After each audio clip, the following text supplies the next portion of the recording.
What about the flood? Where were you on December 24th, Christmas Eve morning of 1955? Where were your friends and relatives? What happened to people in Yuba City and Marysville? What are their thoughts and opinions? These and other highlights of the disastrous Sutter County flood of 1955 will be brought to you on this program nightly entitled, What About the Flood? I'd say about around 9 o'clock in the evening was when the excitement first started at the D Street Bridge. Standing on the pavement alongside the railroad, the tracks at the D Street Bridge entrance, the pavement rose up between our feet about a foot, and a column of water shot out 20 to 30 feet down D Street. And I believe you had them stand on the pavement. Is that right, Captain? Approximately between 250 and 300 men stood on the pavement until we could get enough sandbags on to start building a dam. My husband went up to the levee when they were asking for more men to help, and he wasn't gone very long, and he came back. Well, what time was that? That was around 9, I guess. Mm-hmm. And he came back home, and he says, well, we better get out of here. He said, that water only got 6 inches to go, and it'll be over the top. So I didn't believe it, and I told him to quit scaring us, that we never had a flood in Yuba City, so we didn't do anything about it. And he says, well, why don't you come up and see for yourself? And I said, well, no spectators allowed, so I didn't go.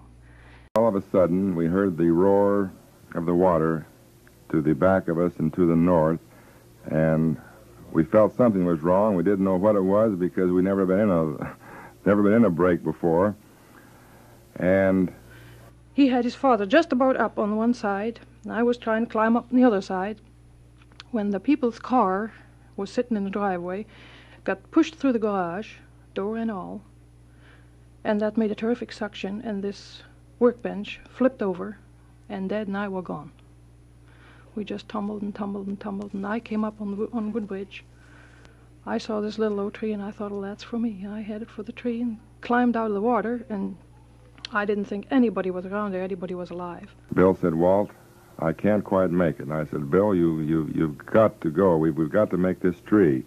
And it was just something that, with the weight of the hip boots, he was just too far away from that tree to get there, and of course, right then, Bill was drowned.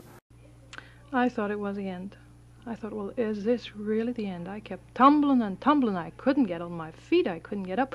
My coat was wrapped around me, and when I finally got rid of my coat, I could get up, get my head out from underwater, and, well, I really thought it was the end. I kept thinking about my family at home, how on earth they'd take it if they found out that I had drowned. And then it made me mad. I got actually mad. I thought, what a mess to get into. I mean, that I for 1 minute had turned my back on that river. Felt that this was it. And I did, Arthur and I, in the tree, we knew that poor Art knew his brother was gone, and I knew I lost one of my best friends, and it was a situation.